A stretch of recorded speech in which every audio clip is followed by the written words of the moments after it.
ଆଜ୍ଞା ନମସ୍କାର। ହଁ ନମସ୍କାର ଭଲ ଆଜ୍ଞା ଆପଣଙ୍କ ଆଶୀର୍ବାଦ ସବୁ ଚାଲିଛି ଆଉ।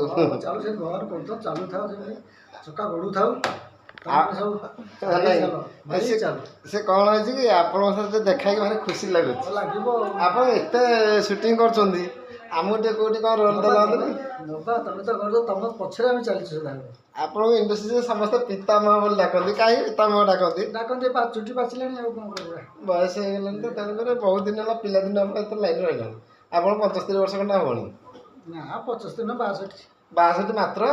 ତଥାପି ଆପଣ ଆହୁରି 20 ବର୍ଷ ତ ଘାଣ୍ଟିବ।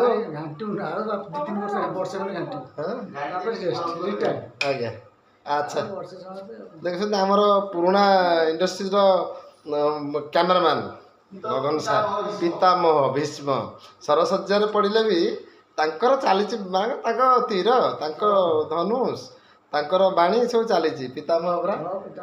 ଆଜ୍ଞା ରହୁଛି ନମସ୍କାର। ନମସ୍କାର। ଆଚ୍ଛା ଏଇଠି ସୁଟିଂ ଚାଲିଛି ଆଉ। ଆଜ୍ଞା ଇଏ ଦେଖନ୍ତୁ ଆପଣମାନେ ଦେଖନ୍ତୁ, ଇଏ ହେଉଛନ୍ତି ଆସିଷ୍ଟାଣ୍ଟ ଡାଇରେକ୍ଟର। ଜୟ ଜଗନ୍ନାଥ। ଦେଖୁଛନ୍ତି କେମିତି ତାଙ୍କର ରଙ୍ଗ, କେମିତି ସୁନ୍ଦର ଚେହେରା, କି ସୁନ୍ଦର ହସ। ଆହା ଓହୋ ଏମିତି ଆସିଷ୍ଟାଣ୍ଟ ଭାଇ ଆମର ତୋଫାନ ବାବୁ ବହୁତ ବଢ଼ିଆ ଆସିଷ୍ଟାଣ୍ଟ। ତାଙ୍କ ବଚନରେ ତ ଆମର ଆତ୍ମସନ୍ତୁଷ୍ଟ ଯେ ସୁଟିଂ କରେ, ଡାଇଲଗ୍ ମନକୁ ପ୍ରାକ୍ଟିସ୍ ହେଇଯିବ, କିଛି କହିବାକୁ ପଡ଼ିବନି। ଆତ୍ମବିଭୋର। ଓହୋ ଦେଖିଲେ ତ।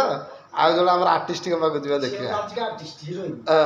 ଆମ ହିରୋଇନ କି ଦେଖନ୍ତୁ, ଆମ ହିରୋଇନ ବି ବସନ୍ତି, ଆଉ ଆମ ହିରୋଇନ ବସିକି କ'ଣ କରୁଛନ୍ତି?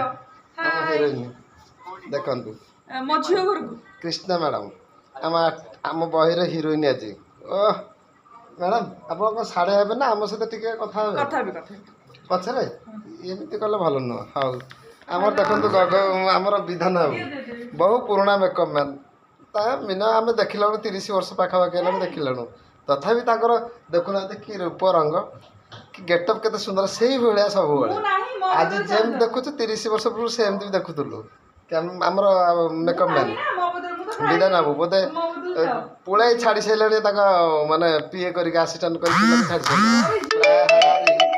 କମ୍ ସେ କମ୍ ବୋଧେ ଲାଗୁଛି ମୋତେ ହାରାହାରି 10-15 ପିଲା ଉତାରି ସାରିଲେଣି ମେକଅପ୍ ମ୍ୟାନ୍।